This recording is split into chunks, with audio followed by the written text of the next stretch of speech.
சேலத்தில் ஆபாச வீடியோ எடுத்து மிரட்டி பெண்களுக்கு பாலியல் தொல்லை கொடுத்து வந்து கைதாகிய ஜாமீனில் வெளிவந்த மணிகண்டன் வேறொரு பெண்ணிற்கு பாலியல் தொல்லை கொடுத்ததாக மீண்டும் கைது செய்யப்பட்டிருக்கிறார். கூடுதல் விவரங்களை செய்தியாளர் ரமேஷிடம் கேட்கலாம். ரமேஷ், இந்த வழக்கின் முழு பின்னணி என்ன? வணக்கம். சேலம் அருகே உள்ளது கொண்டலாம்பட்டி. இங்குள்ள சின்னப்புதூர் பகுதியைச் சேர்ந்தவர் மணிகண்டன்.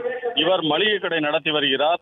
கடந்த 2 மாதத்துக்கு முன்பு சின்னப்புதூர் மற்றும் சுற்றுவட்டார கிராம பெண்களுக்கு கடன் தருவதாக தெரிவித்து மணிகண்டன் பலருக்கு பணம் கொடுத்துள்ளார். பின்னர் பணம் தராத பெண்களிடம் பாலியல் தொல்லை செய்ததாக புகார் கூறப்பட்டது. இதனையடுத்து வழக்கு பதிவு செய்த கொண்டலாம்பட்டி காவல் நிலைய போலீசார் மணிகண்டனை கைது செய்து சேலம் மத்திய சிறையில் அடைத்திருந்தனர்.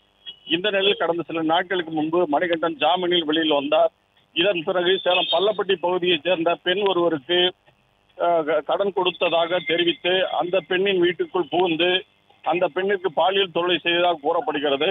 இந்த பெண் நேற்று இரவு சேலம் சோரமங்கலம் மகளிர் காவல் நிலைய போலீசில் புகார் செய்துள்ளார். இதன் பேரில் தற்போது மணிகண்டன் கைது செய்யப்பட்டு விசாரணை நடக்கிறது.